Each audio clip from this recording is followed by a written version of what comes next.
कराची। ये पाकिस्तान का वो शहर है जहां हमें हर इलाके में एक गैंग देखने को मिलता है। हर इलाके का एक अपना गैंग है और इन्हीं गैंग के दरमियान चल रही है गैंग वॉर।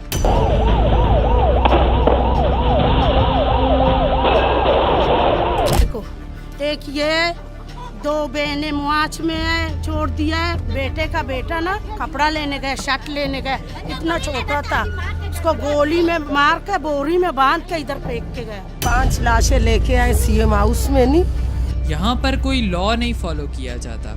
जिसके पास ताकत है उसी की हुकूमत है। यहाँ तक कि पुलिस भी मगरिब के बाद थानों से बाहर नहीं निकलती थी। मगरिब के बाद जो है ना, पुलिस अपने थानों से बाहर ही नहीं निकलती थी। पुलिस जो है ना थानों के अंदर होती थी। खौफ फैला हुआ था। सर के साथ फुटबॉल खेली गई, बॉडी को तेहजाब में चलाया गया और क्या कुछ होता रहा। अदालत के रिकॉर्ड पे मौजूद है कि उसके सर से जो है वो फुटबॉल खेली गई है, उसकी बाकी बॉडी जो है वो तेजाब में डालकर जला दी गई। ये सब कुछ देखकर आपको लगेगा कि बॉलीवुड की धुरंधर मूवी जो कि 5 दिसंबर 2025 को रिलीज हुई, उसमें जो कुछ दिखाया गया वो सब सच था, लेकिन ऐसा बिल्कुल भी नहीं है। हकीकत कुछ और है। लेकिन सवाल ये है कि आखिर इतनी ब्रूटल गैंग वॉर स्टार्ट कैसे हुई। कराची की इस गैंग वॉर में जो हमें सबसे बड़ा नाम देखने को मिलता है वो रहमान डकैत का है। वही रहमान डकैत जिसके बारे में लोग कहते हैं कि वो उनकी मदद करते थे। यही समझतो कि लियारी के लिए एक बहुत बड़ा मसीहा था। मसाइल यहाँ बैठ के हल करता था, लियारी के लोगों के लिए खिदमत करता था। यहाँ स्कूल बनाए, मदरसा बनाए। पड़ोसी के साथ न किसी इलाके वाले के साथ ऐसा कोई मामला। गरीबों को, बेवाओं को मदद करता था, राशनें पहुँचाता था। और पुलिस उसको डकैत कहती है। मसीहा था कि डकैत था? मसीहा अपनी माँ को मारता है।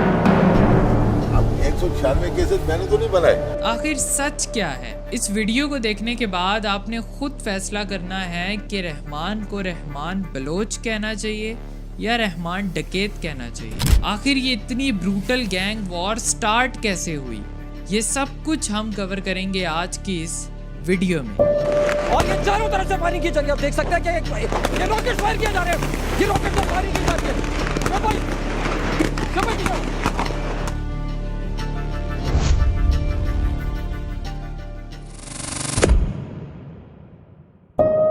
कराची की इस गैंग वॉर को समझने के लिए हमें सबसे पहले ये जानना होगा कि ये गैंग वॉर शुरू कहाँ से हुई। ये कहानी शुरू हुई शेरुल और दादुल से, जो दोनों भाई थे। 1950 के बाद इन दोनों भाइयों ने मंशियात, बत्ताखोरी और दहशत की दुनिया में अपना एक नाम बनाया। इन्हीं के साथ साथ 1980 में इकबाल और बाबू डकैत ने भी जुराइम की वारदातें शुरू कर दी थी। मुख्तलिफ इलाकों में अपने बंदे तैनात करके जुए सट्टे के अड्डे चलाना शुरू कर दिए। उस टाइम पूरे शहर में मंशियात लियारी से ही भेजी जाती थी और ये काम इतने सलीके से हो रहा था क्योंकि इसके पीछे पुलिस का हाथ था और पुलिस की उस टाइम पर ठीक ठाक आमदनी होती थी। बाबू डकैत चैलेंज दे के वारदातें किया करता था। वो अपनी पूरी जवानी में पुलिस के हाथ नहीं आया। बाद में जब वो पैरालाइज्ड हुआ तब पुलिस ने उसको पकड़ा। और आप ये जानकर हैरान होंगे कि इकबाल और बाबू डकैत काफ़ी पढ़ा लिखा इंसान था। उसने MSc किया हुआ था। बाबू डकैत जब गिरफ्तार हुआ तो उसने बताया कि उसके कौन से सियासतदानों के साथ ताल्लुकात थे, कौन उसकी मदद करता था। शेरुल, दादुल, इकबाल और बाबू डकैत के अलावा उस टाइम हाजी लालू भी था, जो अपने 7 बेटों के साथ जहानाबाद शेरशाह कब्रिस्तान के इलाके में मंशियात और भत्ते का बिजनेस चलाता था। इन 7 बेटों में अरशद पप्पू और यासिर अराफात भी शामिल हैं। इसके बाद अब लियारी में मुख्तलिफ गैंग बन गए थे और हर इलाके का एक गैंग था और फिर शुरू होती है गैंग वॉर। सबसे पहले इकबाल और बाबू डकैत ने दादुल का बेदर्दी के साथ कत्ल करके उसको रास्ते से हटा दिया। उसके बाद अब एंट्री होती है रहमान डकैत की। आखिर कौन है ये रहमान डकैत? स्टोरी में आगे जाने से पहले ये जान लेते हैं, इसका पूरा नाम सरदार अब्दुल रहमान बलोच है, जो कि रहमान डकैत के नाम से भी जाना जाता है। रहमान बलोच दादुल बलोच का बेटा था और इसके बाप का कातिल इकबाल और बाबू डकैत था। रहमान बलोच ने 13 साल की उम्र में ही जुर्म की दुनिया में कदम रख दिया था। इसका सबसे पहला जुर्म ये था कि इसने छोटे से झगड़े की वजह से अपने पड़ोसी को छुरी मारी और भाग गया। इसके अलावा और भी बहुत सी FIR इसके ऊपर दर्ज हैं, जिनमें कत्ल, डकैती, भत्ताखोरी, पुलिस मुकाबला, ये सब शामिल है। और सुनने में ये भी आया कि रहमान बलोच अपनी माँ का कातिल था।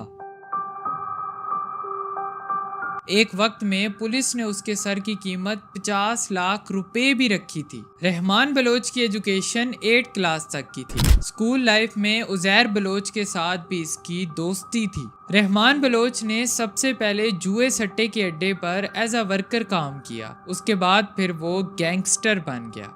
लोगों को कत्ल करना, धमकी देना, ये सब उसने शुरू कर दिया। रहमान ने 3 शादियां की हुई थी और इसके 13 बच्चे थे। उसने करोड़ों रुपए उस वक्त कमाए थे जब लोग लाखों नहीं कमा सकते थे। और अगर हम उसकी प्रॉपर्टी देखें तो ना सिर्फ लियारी बल्कि बलूचिस्तान, हब, कराची, मलीर, ईरान, यहाँ पर कई मकानात, दुकानें और ज़मीनें मौजूद हैं। रहमान ने अपनी इंटरोगेशन के दौरान ये सब चीज़ें पुलिस के सामने रखी। उसने ये भी बताया कि उसने किस किस पुलिस वाले को कितना कितना पैसा कब कब दिया है। ये भी बताया कि पुलिस पॉलिटिकल पार्टीज के साथ उसके क्या क्या ताल्लुकात थे और लियारी में पीपल्स पार्टी के साथ उसके क्या ताल्लुकात थे।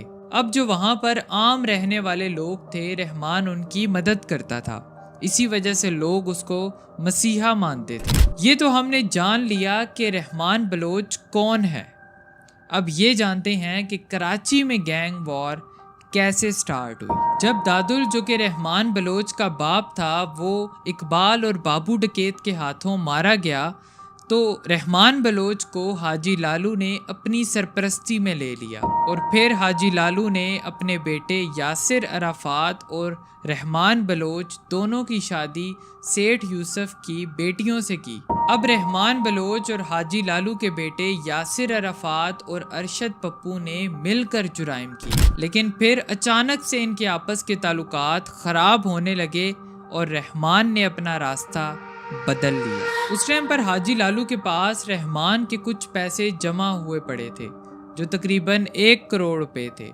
तो रहमान ने हाजी लालू से कहा कि मुझे मेरे पैसे दिए जाएं, लेकिन हाजी लालू उसको पैसे देने के बजाय गिरफ्तार करवा देता है। वो गिरफ्तार तो हो गया लेकिन सिटी कोर्ट से फरार भी हो गया। फरार होने के बाद उसने जुर्म की दुनिया में दोबारा कदम रखा और वो बहुत जल्द फेमस हो गया और उसने अपना एक गैंग बना लिया। पुलिस ने इन दोनों गैंग से खूब पैसा कमाया। अब रहमान ने अपना बदला लेने के लिए अरशद पप्पू के लोगों को मारना शुरू कर दिया। उस टाइम पर कराची में एक और भी फेमस बंदा था, अनवर भाईजान। अनवर भाईजान अरशद पप्पू की बीवी का सका मामू था। अब रहमान बलोच अरशद पप्पू से भी बदला लेना चाहता था और अनवर भाईजान को भी रास्ते से हटाना चाहता था। फिर रहमान बलोच अनवर भाईजान का मर्डर कर देता है। वो उस वक्त उनका मर्डर करता है जब वो जनाजे से वापस आ रहे थे। फिर अरशद पप्पू भी एक्शन का रिएक्शन देता है। वो रहमान के चचा को कत्ल करने से पहले हब चौकी के पास रहमान को कॉल करता है और बताता है कि मैं इसे मार रहा हूँ। उसके बाद वो उसके चचा को गोलियों से भून देता है। फिर अरशद पप्पू के बंदों ने रहमान बलोच के बंदों को चुन चुन कर मारना शुरू कर दिया। फिर रहमान बलोच लियारी छोड़कर भाग गया। उसके बाद ये कत्लो गारत की न्यूज़ इतनी फेमस हुई कि ये इंटरनेशनल न्यूज़ का हिस्सा बन गई। अब इस स्टोरी में एक और बंदे की एंट्री होती है।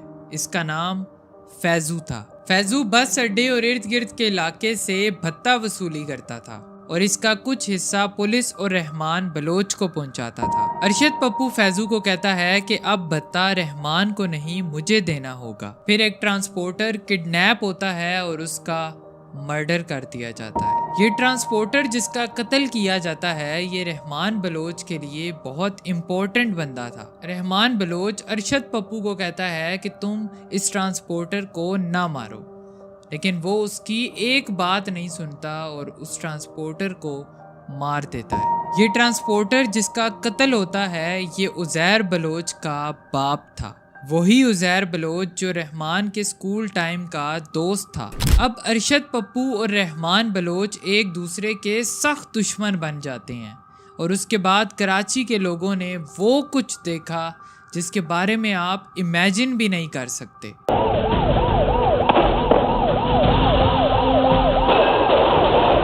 उज़ैर बलोच अपने बाप के कत्ल से पहले जुर्म की दुनिया से बहुत दूर था। वो लियारी जनरल हॉस्पिटल में एम्प्लॉयर था।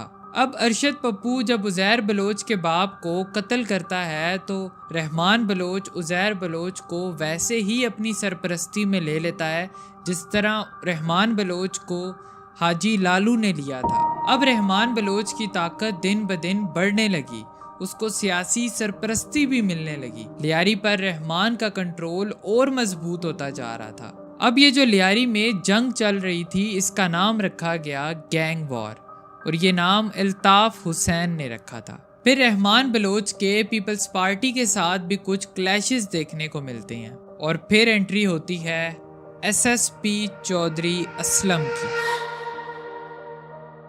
2005 में लियारी में टास्क फोर्स बनाई गई और चौधरी असलम को तैनात किया गया और उन्हें ये टास्क दिया गया कि आपने रहमान बलोच को गिरफ्तार करना है। चौधरी असलम को पता चलता है कि रहमान हब के इलाके में है। फिर चौधरी असलम अपनी एक पुलिस टीम के साथ हुलिया वगैरह बदल कर ट्रक के ऊपर घास डालकर रात को हब के इलाके में पहुंच जाते हैं। रहमान ने वहां पर पहले से ही जाल बिछाया हुआ था। पुलिस जैसे ही वहां से ट्रक से नीचे उतरती है तो उधर से रहमान के बंदे गोलियों की बारिश कर देते हैं। इसमें चौधरी असलम समेत कई पुलिस वाले जख्मी हो जाते हैं। उसके बाद फिर उनकी मदद की गई, हेलीकॉप्टर आए गए और उनको वहां से निकाला गया, लेकिन रहमान वहां से भाग गया। ये सब कुछ होने के बाद अब चौधरी असलम ने रहमान को पकड़ना अपनी जिंदगी का मकसद बना लिया। फिर 18 जून 2006 को रहमान के लिए कोयटा टाउन जो कि बलूचिस्तान में है वहां छापा मारा गया और रहमान को चौधरी असलम की टीम ने गिरफ्तार कर लिया। रहमान को पकड़ने के बाद उसे खुफिया तौर पर कराची गार्डन पुलिस हेडक्वार्टर जो कि चौधरी असलम का सेल था वहां रखा गया। फिर पुलिस ने रहमान की तफ्तीश वगैरह की और रहमान ने अपने सारे जुराइम उनको बताए। अब गिरफ्तार होने के ठीक 2 माह बाद रहमान चौधरी असलम के एक 2 बंदों को 5 करोड़ रुपया देता है और वहां से भाग जाता है। अब चौधरी असलम ने रहमान की गिरफ्तारी तो डाली नहीं थी और ना ही किसी को पता था, लेकिन जिन इदारों को पता था उन्होंने चौधरी असलम की तफ्तीश शुरू कर दी। रहमान 2 बार पुलिस की कस्टडी में आता है लेकिन भाग जाता है। अब रहमान को पकड़ने के लिए पुलिस दोबारा एक्टिव हो गई।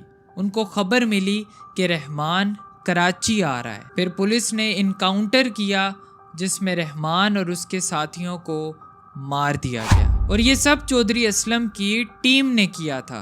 9 अगस्त 2009 इतवार के दिन रात को पुलिस मुकाबले में रहमान और उसके 3 साथी मार दिए जाते हैं। अब रहमान बलोच के मर्डर के बाद इसके गैंग ने उज़ैर बलोच को सरबराह बनाने का फैसला किया और फिर उज़ैर बलोच ने अपनी एक नई टीम तैयार की। दहशत फैलाने मारने का काम उसने बाबा लाडला को दिया था, लेकिन कुछ टाइम बाद बाबा लाडला भी उज़ैर बलोच से अलग हो जाता है। वहाँ से अरशद पप्पू भी जेल से बाहर आ जाता है।